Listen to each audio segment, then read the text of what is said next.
Good evening, guys and girls. Hi there, welcome back to Stuart the Bold Whisky Reviewer's Whisky Reviews. Today is Whisky Review number 4, and after our excursion into the world of blends last week, we're going back to malt land this week, and we're going to be reviewing another single malt. This time we're going to be looking at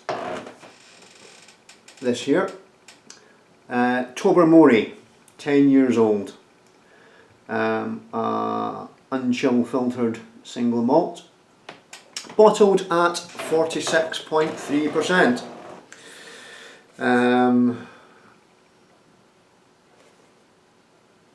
It's a whisky I've been trying to understand recently. I bought it, not gonna lie, I bought it because it was on sale, and it's an interesting, fairly complex whisky. But anyway, enough about that. Tobermory, let me have a look at this. Isle of Mull, so should be quite interesting. So let's have a wee sniff. Nice bottle. As you can see, there's a couple of drams been taken out of this already. I've had this for a couple of weeks now. I've been trying to get to know it a little bit.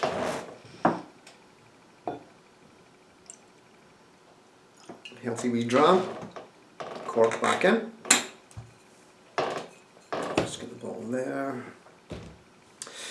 So when we look at this one, very light colour compared to the last couple of malts we've had. Fairly yellow, very golden.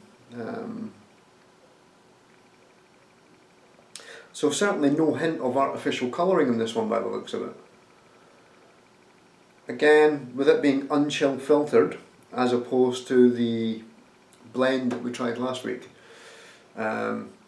expected to be quite thick. So when we stick this on the nose,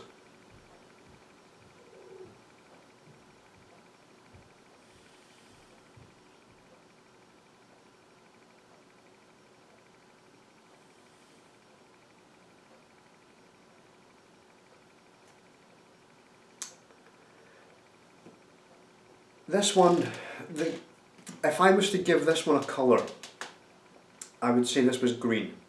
If you recall, a couple of weeks ago we did Lasanta, Glenmorangie Lasanta, and I said that was a very red whisky. There was lots of red fruits and all that sort of stuff. This one I would say is quite green. I would say the overwhelming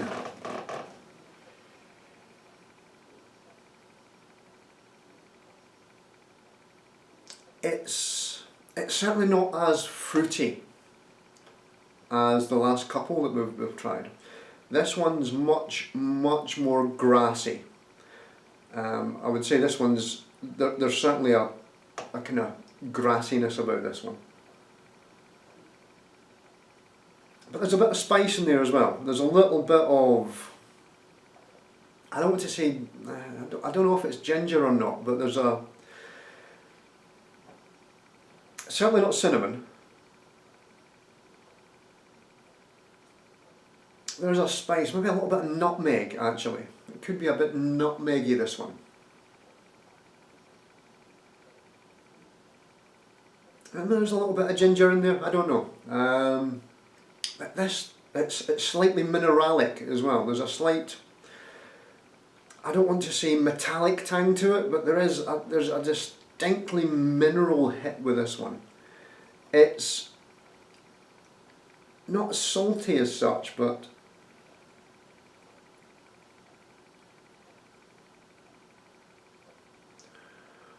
it's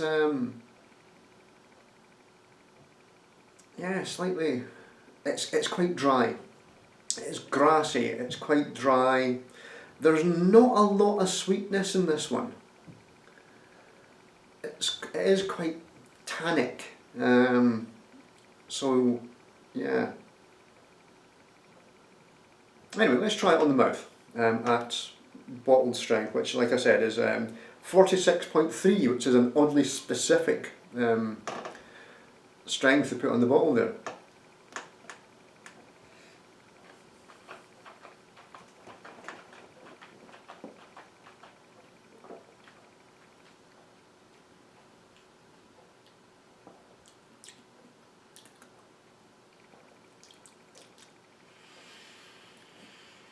A little bit of sharpness as it goes in there.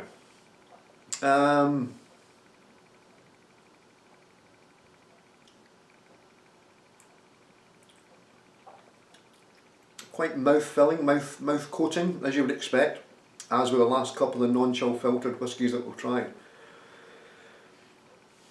Slightly short to medium finish. The finish is gone now. I'm actually a little bit disappointed with the finish with this one. It goes in slightly hot. Again, there is a slightly kind of there's a slight grassiness about it. There's a little bit of spice in there. There's not a lot of sweetness. It's quite dry. It is a little bit oaky. I had a really nice Cairn O'More oak leaf wine several months ago, and there's a little bit of that in there. There's a little bit of something in there that reminds me of it, and I think it is the oak. Again, a little bit of spice in there. I don't quite think it's ginger. I think it is more kind of nutmeggy.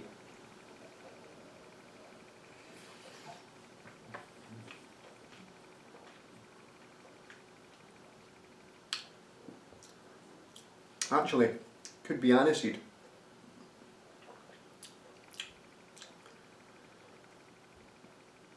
Again, quite drying in the mouth, very drying in the back of the mouth. There's a little hint of sweetness in the front, but it's very subdued. And again, the finish is gone already. Not a long finished whisky, which I suppose you would expect with it being quite young at 10. Anyway, you drop of water. Not too much, again, as is my usual. Let it swim. And again, it might be my imagination, but it's gone a little bit cloudy.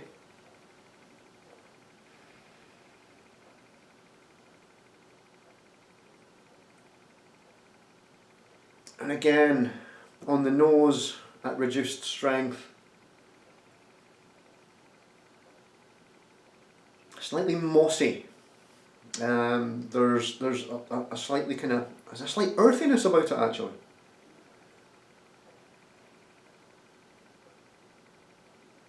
It's slightly sweeter with a wee touch of water in it.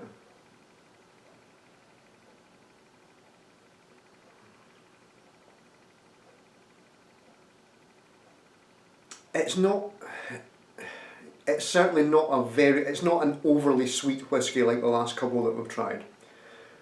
This one's much drier, much more tannic.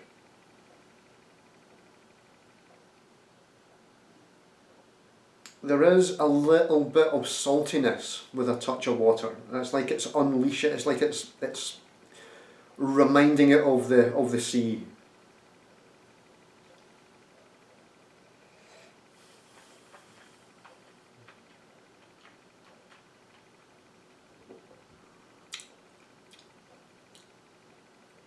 And with water in it, there's no finish at all. As soon as you swallow it, it pretty much disappears, for me anyway. But on the tongue, I'm going to have to taste that again actually.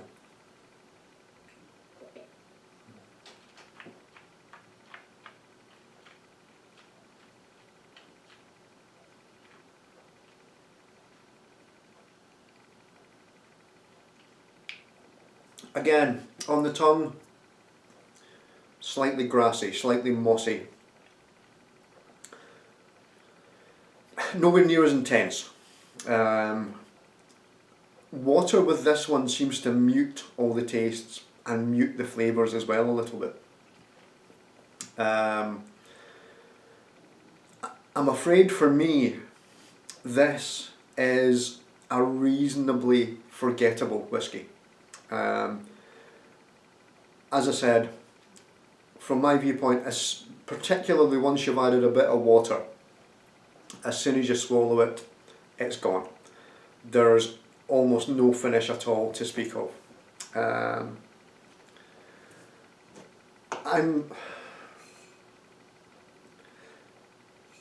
This is a whisky I would drink if I didn't have any other whiskies around, I'm afraid. It is a bit mineralic for my liking. It is a bit grassy. It's a bit, as I've said before in the last couple of reviews, I like sweet whiskies.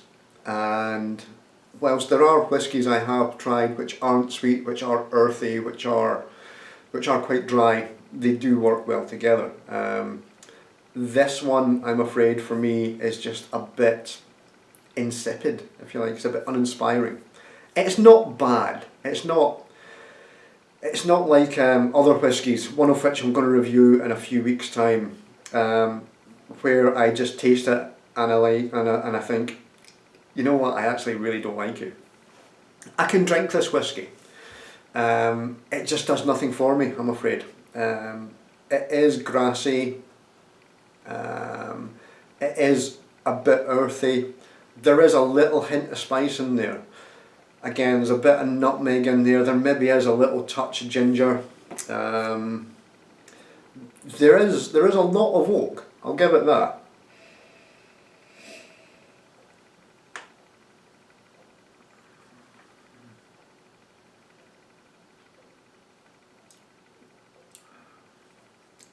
But I can't pick out any fruit. I can't. If you were to ask me to give it a fruit character, I would really struggle.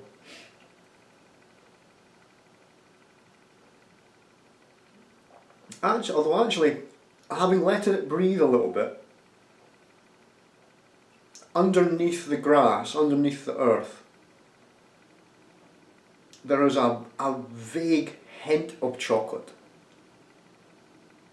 But I'm afraid not enough to rescue it for me. This would be a whisky I would have, like I said, if I didn't have any other whiskies and I had some mates round and they wanted a reasonably complex but inoffensive malt.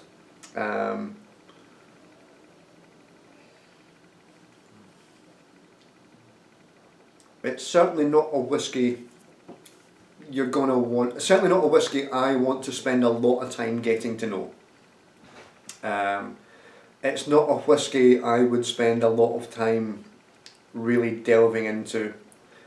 Like I said, I have had this bottle for quite a few weeks now, and I have been trying it and trying it. I've tried it leaving it with water, I've tried leaving it without water, and I just can't bring myself to love this whisky. I don't hate it, I don't love it. Marks out of 10 for me, 5.5. It's not horrible, it's not terrible. It is, if you like fairly tannic, slightly oaky, dry whiskies, you'll probably quite like this. If you like full-bodied, long-lasting sweet whiskies, this will not be for you. It's reasonably cheap. I think I paid 25 quid for this bottle, which, you know what, I don't mind that. It's not going to break the bank for a single malt, and it's just not my style of whisky. It's not the style of whisky I would choose. That's not to say it's bad, I'm afraid it's just not for me. But I did say at the start I would be reviewing whiskies that I liked, I would be reviewing whiskies that I didn't necessarily like. This probably falls into the latter category, sorry. I don't hate it. Would I rush out and buy it again? No. Once this bottle is finished, and it will get finished, I'll give it to friends when they're around. Like I said, if I just want a simple dram reading a book, you know, I'd probably have this. If it was a whisky I wanted to drink while I didn't really want to think about it, I'd have this. So yeah, that's it. Tobermory, 10 years old. Non-chill filtered, 46.3%. If you like oakiness, if you like tannins, if you like dry whiskies, this is for you. Anyway, thanks for watching, thanks for continuing to watch, and I'll hopefully see you again soon. Cheers, bye bye.